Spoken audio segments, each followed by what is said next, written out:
नाजरीन, आप देख रहे हैं INN चैनल। मैं हूं शेख अहमद अली। इस न्यूज़ बुलेटिन में आइए नजर डालते हैं दिन भर की बड़ी खबरों पर। दिल्ली शराब मामले में CBI के अहदेदारों ने आज BRS की रुकन काउंसिल कविता से 7.5 घंटों तक पूछताछ की। CBI के अहदेदार अपने शेड्यूल के मुताबिक आज सुबह 11 बजे से कबल कविता के क़यामगाह पहुंच गए, जहां उन्होंने 11 बजे से पूछताछ शुरू की, जो शाम 6:30 बजे तक जारी रही। बताया गया कि CBI के DIG रघुवेंद्रा की क़यादत में 5 खातून अहदेदारों की टीम ने कविता से मुख्तलिफ सवालात किए। इस दौरान कविता को दी गई CRPC 160 नोटिस के मुताबिक उनका बयान खबरबंद किया गया। पहले 2.5 घंटे तक पूछताछ के बाद कुछ देर लंच ब्रेक दिया गया। बाद 2 बजे से दोबारा पूछताछ का अमल शुरू किया गया। बताया गया है कि पूछताछ के दौरान वीडियो रिकॉर्डिंग भी की गई। सुबह में कविता से उनके वकील की मौजूदगी में पूछताछ की गई।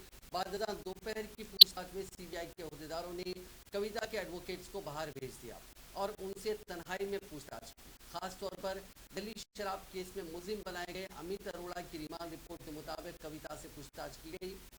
बताया गया कि एनफोर्समेंट डायरेक्टरेट ने अमित अरोड़ा की रिमांड रिपोर्ट में 36 अफराद के साथ कविता का नाम भी शामिल किया था।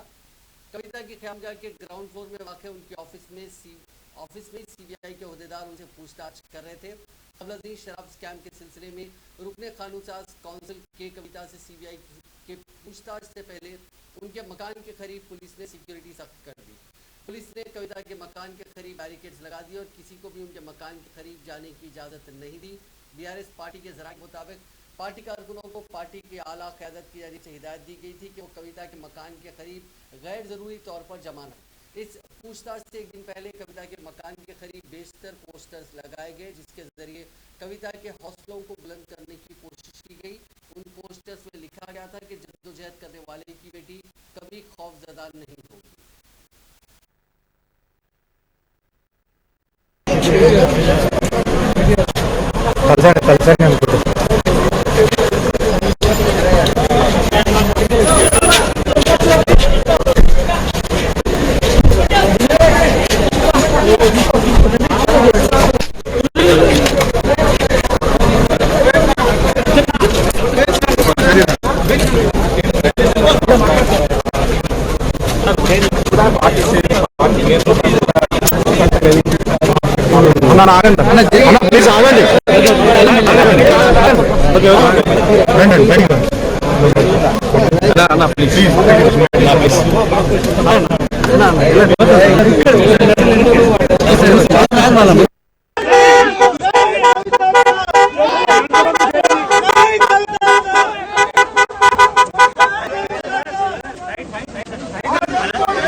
समुद्री तूफान मंदोस के ज़ेरे सर रायलसीमा इलाके के जुनूबी साहिल हिस्सों में बारिश मुसलसल जारी है। इस बारिश के नतीजे में कई नशीबी इलाके ज़ेरे आब आ गए, जिससे ट्रैफिक मुतासिर हुई, आम जिंदगी मफलूज हो गई और फसलों को नुकसान पहुंचा।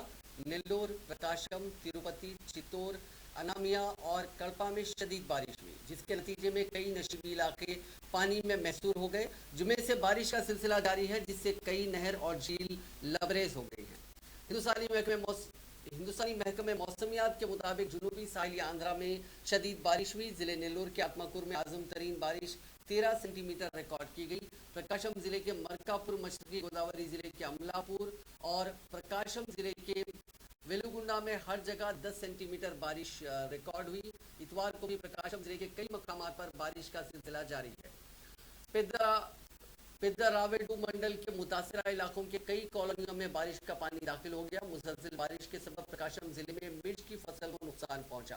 किसानों का कहना है कि आइंदा चंद दिनों तक अगर बारिश का सिलसिला जारी रहा तो वो मुकम्मल फसल से महरूम हो जाएंगे। इस फसल के लिए भारी रकम लगाने वाले किसानों ने हुकूमत से अपील की कि वो उनके बचाव में आ गया है। वहीं नेल्लोर जिले में मुसलसिल तीसरे दिन बेशतर मकामात पर बारिश हुई। इस बारिश से जिले के 118 मौजूआत की सैकड़ों एकड़ पर फैली फसलों को शदीद नुकसान पहुंचा। महकमे ज़राअत के अहदेदारों के मुताबिक मुसलसिल बारिश से धान, कपास, मूंगफली और दीगर फसलों को नुकसान पहुंचा। जिले गुंटूर में भी मुसलसिल 3 दिनों से बारिश से फसलें तबाह हो गई क्योंकि खेतों में पानी जमा हो गया। शुमाली साहिल आंध्रा के जिले श्रीकाकुलम में भी धान की फसल को नुकसान पहुंचा। किसानों ने इल्जाम लगाया कि धान की खरीदारी में हुकूमत की जानिब से ताखीर के नतीजे में उन्हें नुकसान उठाना पड़ा। तेलंगाना में मंदोज तूफान के ज़ेरे असर बारिश का सिलसिला वक्फे वक्फे से जारी है। रियासती दारुल-हुकूमत हैदराबाद के साथ साथ जुनूबी तेलंगाना के बेशतर इलाकों में कल रात से ही बारिश हो रही है और बारिश के बाद सर्दी की लहर में अचानक मजीद इजाफा हो गया। बारिश के सबब दर्जे हरारत में गिरावट हो गई। रियासत के कई मकामात पर कोहर की घनी चादर देखी जा रही है। बारिश और कोहर की वजह से रास्ता साफ दिखाई नहीं दे रहा है और गाड़ी सवारों को हेडलाइट्स खोलकर गाड़ियां चलाने पर मजबूर होना पड़ रहा है। महकमे मौसमियात ने अपने बुलेटिन में कहा कि 14 दिसंबर तक इसी तरह की सूरत हाल बरकरार रहेगी। इसी दौरान आंध्र प्रदेश, जहां पर इस तूफान की तबाही का असर देखा जा रहा है, उस रियासत के कई मकामात पर बारिश अब भी हो रही है।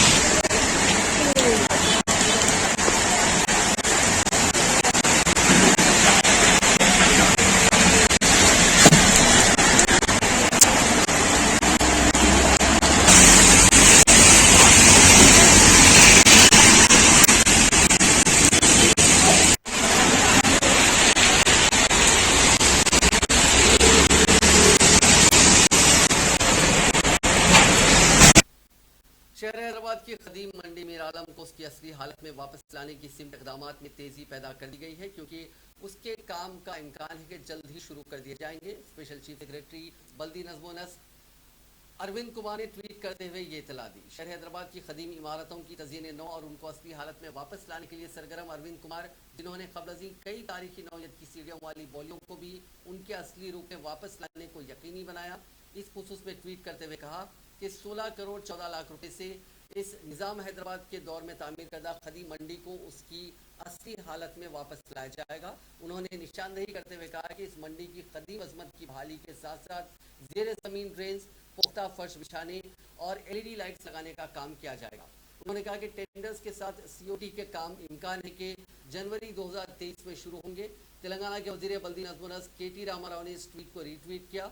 ज़राए के मुताबिक इस प्रोजेक्ट के हिस्से के तौर पर इस मार्केट की खस्ता कमान का भी काम किया जाएगा। साथ ही बल्दिया की जानिब से स्टॉर्म वाटर ड्रेन रीमॉडलिंग के काम भी अंजाम दिए जाएंगे। अलावा अजीम मार्केट में एक बिजली का ट्रांसफार्मर भी लगाया जाएगा ताकि बिला रुकावट बिजली की सप्लाई को यकीनी बनाया जा सके। मार्केट के कई मकामात पर कचरे दान भी रखे जाएंगे। ये तारीखी हैसियत की मंडी 5 एकड़ अराजी पर बनी हुई है। इसमें रोज़ाना तकरीबन 300 अफराद माफ़ कीजिएगा हज़ारों अफराद सब्जी खरीदते हैं और 300 अफराद फ़रोख्त करते हैं। इस मार्केट की बहाली के काम के बाद इन अफराद को टीन के शेड में सब्जी फ़रोख्त करना नहीं पड़ेगा। तेलंगाना की हुकूमत जमात भारत राष्ट्र समिति यानी BRS का एक बड़ा फ्लेक्सी आंध्र प्रदेश के NTR, जिला मुस्तक़र और दूसरे मकामात पर लगाया गया। 3 दिन पहले ही मरकजी इलेक्शन कमीशन ने BRS को BRS में तब्दील करने को लेकर मंजूरी दी थी। BRS के सरबराह वज़ीर आला चंद्रशेखर राव जल्द ही इस पार्टी के जरिए कौमी सियासत में कदम रखने वाले हैं। मुल्क की सियासत में तब्दीली के मकसद के साथ ही उन्होंने पार्टी के नाम की तब्दीली की है, जिसके बाद एक और तेलुगु रियासत आंध्र प्रदेश में उनकी इस नई पार्टी के फ्लेक्सी लगाए गए। BRS कायदीन ने नई दिल्ली में भारत राष्ट्र समिति पार्टी के दफ्तर के इफ्तिताह के इंतजाम का जायजा लिया। BRS के सदर व चीफ मिनिस्टर चंद्रशेखर राव 14 दिसंबर को नई दिल्ली के सरदार पटेल मार्केट पर पार्टी के दफ्तर का इफ्तिताह करेंगे। क़ब्ल अज़ीम वो यज्ञम करेंगे। BRS के पार्लियामेंट संतोष कुमार ने रियासती वजीर वेमुला प्रशांत रेड्डी और वास्तु के माहिर सुधाकर तेजा के साथ पार्टी के दफ्तर का मायना किया, जहां उन्होंने इंतजामात का जायजा लिया। उन्होंने तामीर में बाज़ तब्दीलियों की तजवीज़ पेश की। रियासती वजीर तलसानी श्रीनिवास यादव ने कहा है कि कल क्रिश्चियन भवन की इमारत का संग बुनियाद रखा जाएगा। उन्होंने कहा कि 13 दिसंबर को नए कपड़े तकसीम किए जाएंगे। वजीर मौसूफ ने क्रिसमस की तकारीब के इनेकाद के सिलसिले में अपनी रिहायशगाह पर कई ईसाई तंजीमों और पादरियों के साथ मुलाकात की।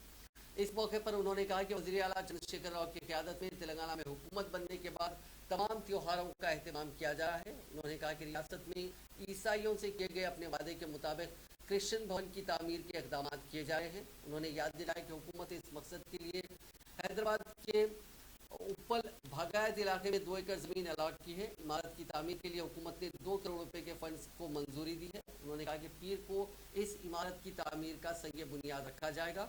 उन्होंने निशानदेही करते हुए कहा कि क्रिसमस के मौके पर हुकूमत की जानिब से मुनासिब इंतजाम किए जा रहे हैं। उन्होंने कहा कि हुकूमत की जानिब से तमाम हलकों में क्रिसमस की तकारीब का एहतमाम किया जा रहा है।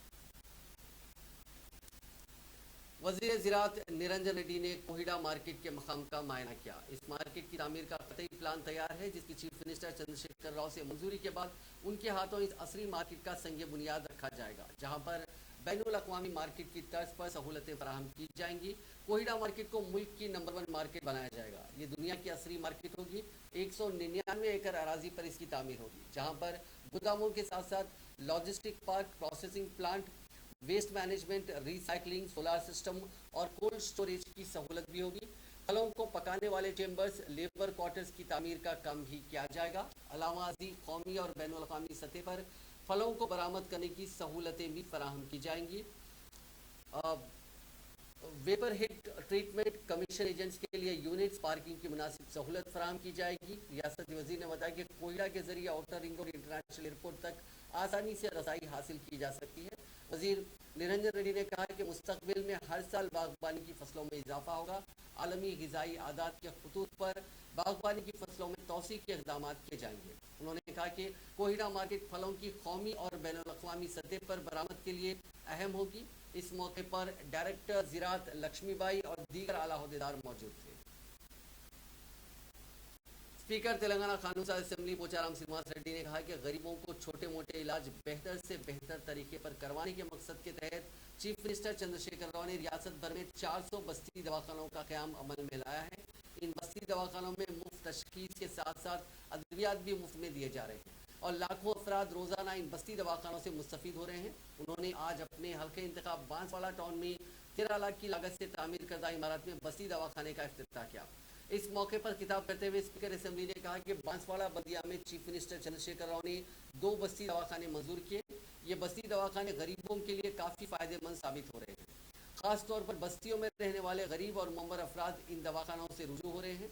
सुबह 9 बजे से शाम 4 बजे तक बस्ती दवाखाने में मुफ्त इलाज की सहूलत फराहम की गई है।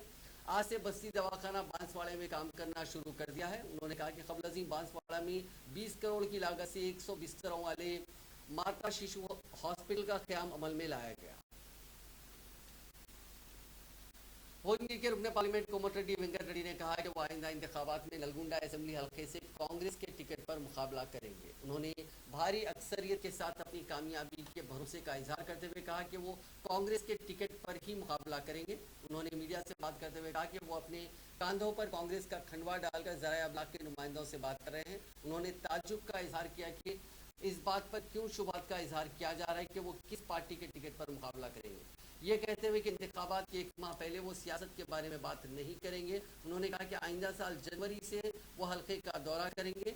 क़ब्ल अज़ीम तेलंगाना को दोबारा आंध्र प्रदेश में जम करने से मुताल्लिक वाईएसआर कांग्रेस पार्टी के लीडर एच रामकृष्णा रेड्डी के रिमार्क्स पर सख्त रद्द-ए-अमल जाहिर करते हुए वेंकट रेड्डी ने कहा कि तेलंगाना के अवाम ने तवील जद्दोजहद के जरिए अलहदा रियासत हासिल की है। उन्होंने निशानदेही करते हुए कहा कि 1969 में तेलंगाना एहतजाज में 369 नौजवान और आखिरी तेलंगाना एहतजाज में 1200 नौजवानों ने अलहदा रियासत के लिए अपनी जानों की कुर्बानी दी। दोबारा इंजमाम नहीं होगा। वाईएसआर कांग्रेस के कायदीन को चाहिए कि वह ऐसे बयानात से गुरेज करें। నువ్వు దత్తత తీసుకున్న కాన్సెప్ట్కి ఒక్కసారి వచ్చి రివ్యూ పెట్టుకో ముఖ్యమంత్రి గారు, నీకు రివ్యూ పెట్టుకొని డెవలప్మెంట్ చేయి, ఇల్లు కట్టి రోడ్లు వేసుకో, సబ్స్టేషన్లు వేసుకో. నేను ఎన్ని సబ్స్టేషన్లు కట్టినా 45 సబ్స్టేషన్లు ఏ ఎమ్మెల్యే కట్టుకోలే ఆంధ్రప్రదేశ్. పార్టీ కమిటీలో స్థానాలు లేకపోవడం కాంగ్రెస్ కార్యకర్తలు ఆందోళన అవన్నీ ఒక నెల ముందే మాట్లాడతాం. చెప్పిన ఏడుకొండల స్వామి దగ్గర ఏం చెప్పినా దేవుని దగ్గర చెప్పిన దాన్ని మళ్ళీ నువ్వు అడుగుతుంది నీ తప్పు. ఇక కాంగ్రెస్ పార్టీ కండువ కనబడుతున్నది. రేపు పొద్దున ఏ కంపెనీ రేపు ఏ కంపెనీ ఉంటో నీకేం తెలుసు? దీంట్లో ఇంకా హైపవర్ కంపెనీలు ఢిల్లీలో చాలా ఉంటాయి. ఏమన్నా కానీ నీకెందుకు ఏ కంపెనీలు ఉంటావు? నాకు పార్టీ పదవులు ఏందా? మంత్రి పదవునే కాలి చెప్పుతో సమానంగా తీసేసిన నాకు పదవులేంది? నా కార్యకర్తలు పేదోళ్ళే నా బలం, పేదోళ్ళే నా ప్రాణం. ఇలా పేదోళ్ళకి ఇవ్వాలి. ఇంతమంది డాక్టర్లు ఎవరు ఎమ్మెల్యే చదివించిందా? జైరాబాద్, మహబూబాబాద్ చెప్పాలంటే పేర్లు. కాకినాడకి వెళ్ళి కూడా ఒక సుల్తానా బేగం మేడం ఫోన్ చేసింది. భర్త పోయినసారి కరోనాతో చనిపోయిందంట, ఇద్దరు పిల్లలంట.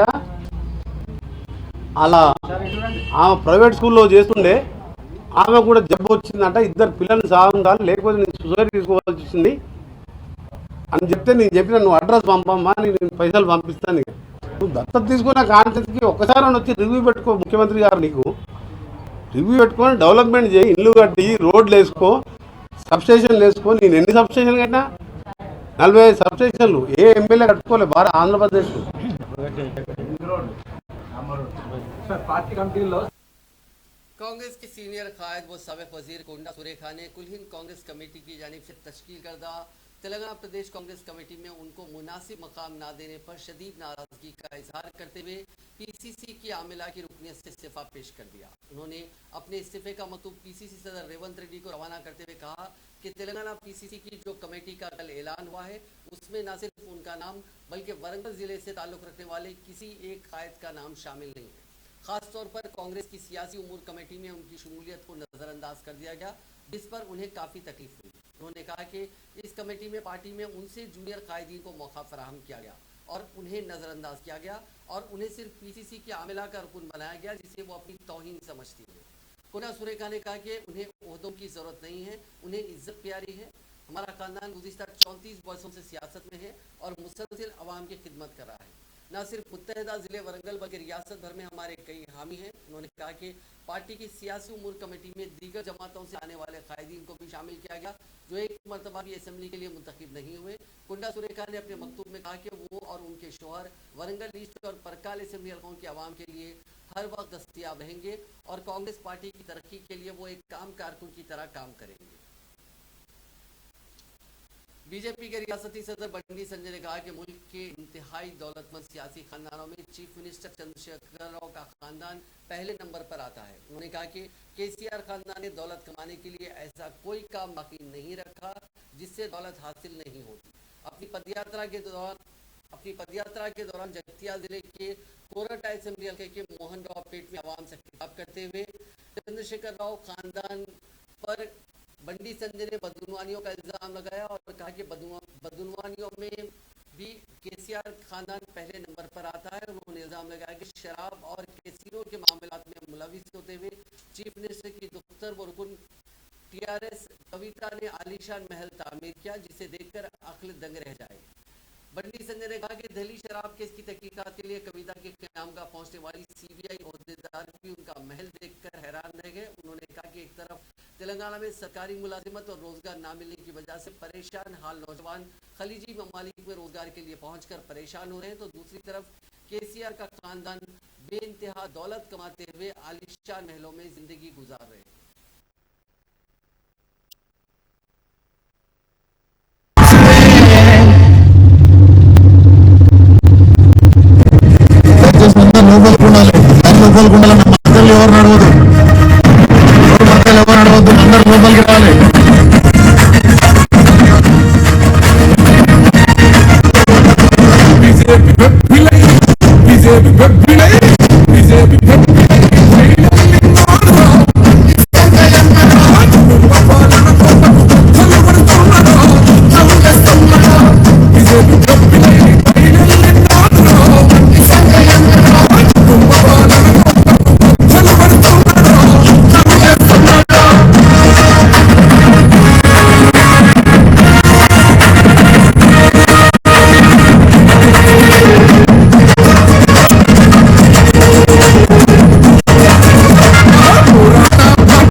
पुलिस ने वाईएसआर तेलंगाना पार्टी की सरबराह वाई शर्मिला की भूख हड़ताल को खत्म करवाते हुए जबरदस्ती तौर पर उनको अस्पताल मुंतकिल कर दिया, जहां उनका इलाज किया जा रहा है।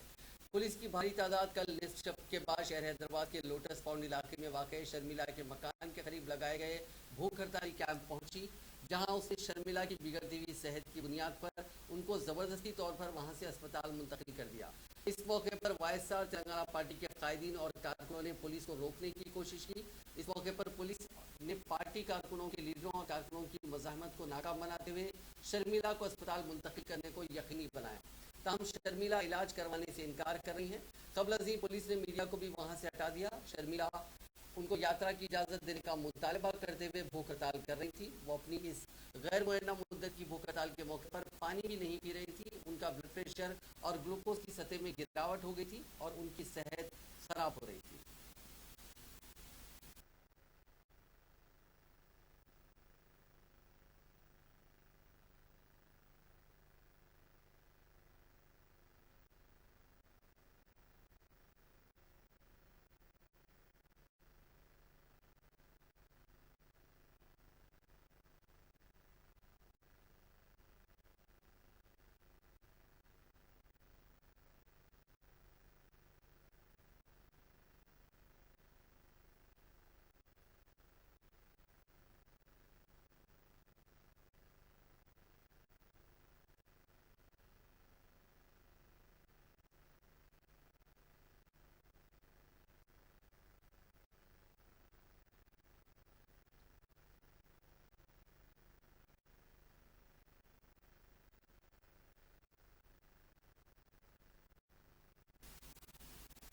तेलंगाना के मुलुक जिले में माओइस्टों की एक्शन टीम सरगर्म होने की खुफिया इत्तला पर जिला पुलिस मुतहरिक हो गई है। मुलुक जिले के एसपी संग्राम सिंह पाटिल ने इस खुसूस में अवाम को चौकस रहने का मशवरा दिया। जिला एसपी ने माओइस्टों की एक्शन टीम में शामिल 4 अरकान की तस्वीर पर मबनी एक वॉल पोस्टर भी जारी किया और अवाम से ख्वाहिश की कि इन चारों का पता बताने वालों को 5 लाख रुपए से 20 लाख रुपए तक इनाम भी दिया जाएगा और पता बताने वालों का नाम और शिनाख्त तराज में रखी जाएगी। उन्होंने बताया कि जिले के तमाम अहम मकामात पर इन पोस्टर्स को चिस्मा किया गया। उनके बारे में अवाम जिला एसपी के फ़ोन नंबर 7901110033 या एडिशनल एसपी 9440795243 या डायल 100 पर भी इतला दी जा सकती है। जिले निजामाबाद में पुलिस राह धमाके में एक शख्स शदीद जख्मी हो गया। यह धमाका जिले के पिद्दा बाजार इलाके में कल शब उस वक्त पेश आया जब एक मकामी शख्स केमिकल बॉक्स खोल रहा था। इसी दौरान एक जोरदार धमाका हुआ जिसमें ये शख्स, जिसकी शिनाख्त शंकर के तौर पर की गई, शदीद जख्मी हो गया।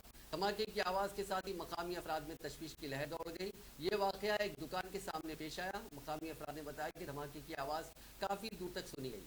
मकामी अफराद ने फौरी तौर पर 108 एम्बुलेंस को इस बात की इतला दी, जिसके बाद एम्बुलेंस वहां पहुंची और उस शख्स को इलाज के लिए अस्पताल मुंतकिल कर दिया गया। इतला मिलते ही पुलिस वहां पहुंची, जिसने इस वाक़े की तफसीलात हासिल की। पुलिस इस पुलिस राह धमाके की वजूहात की जांच कर रही है। इस वाक़े में जख्मी शख्स का वीडियो सोशल मीडिया के मुख्तलिफ प्लेटफॉर्म्स पर तेजी के साथ वायरल हो गया।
कर्नाटक में पेश आए एक सड़क हादसे में आंध्र प्रदेश के जिले अनंतपुर का एक जोड़ा और उनकी बेटी हलाक हो गए। यह हादसा कल शब उस वक्त पेश आया जब बेंगलुरु से दर्शन के बाद वापसी के दौरान उनकी कार उडुपी जिले में एक प्राइवेट बस से टकरा गई। यह हादसा इतना खतरनाक था कि तीनों अफराद मौके पर ही हलाक हो गए।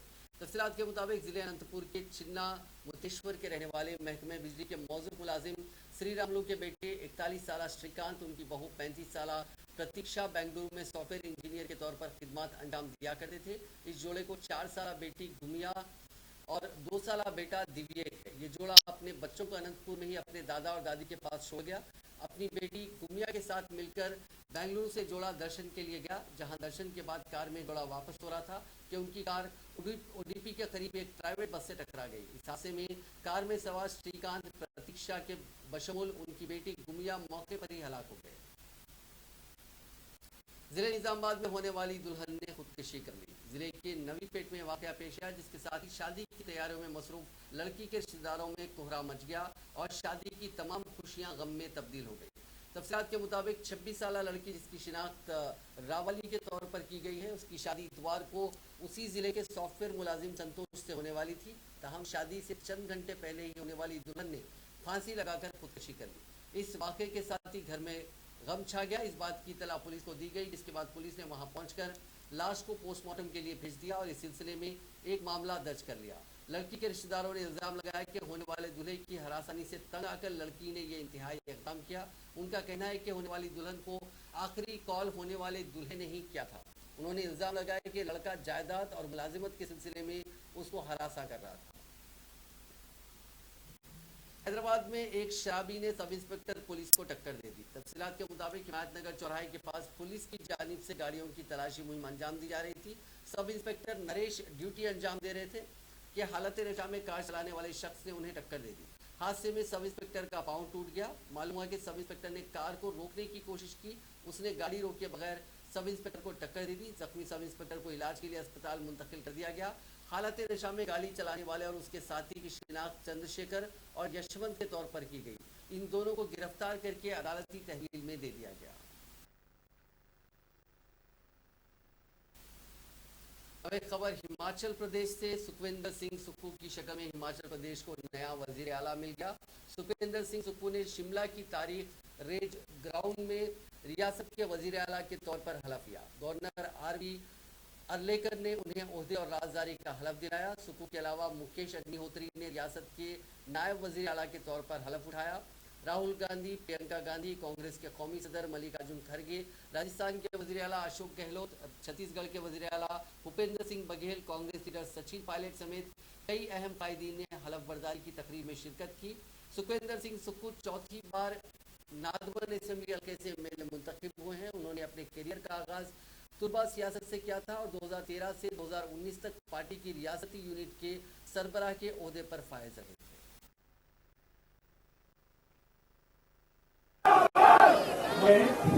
मैं सुखविंदर सिंह सुक्खू ईश्वर की शपथ लेता हूँ कि मैं विधि द्वारा स्थापित भारत के संविधान के प्रति सच्ची श्रद्धा और निष्ठा रखूंगा।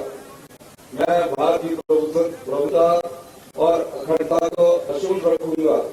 मैं हिमाचल प्रदेश के राज्य के मुख्यमंत्री के रूप में अपने कर्तव्यों का श्रद्धापूर्वक और शुद्ध अंतकरण से निर्वहन करूंगा तथा मैं भय या पक्षपात, अनुराग या द्वेष के बिना सभी प्रकार के लोगों के प्रति संविधान और विधि के अनुसार। नाज़रीन, इस न्यूज बुलेटिन में बस इतना ही। आप देखते रहिए INN चैनल।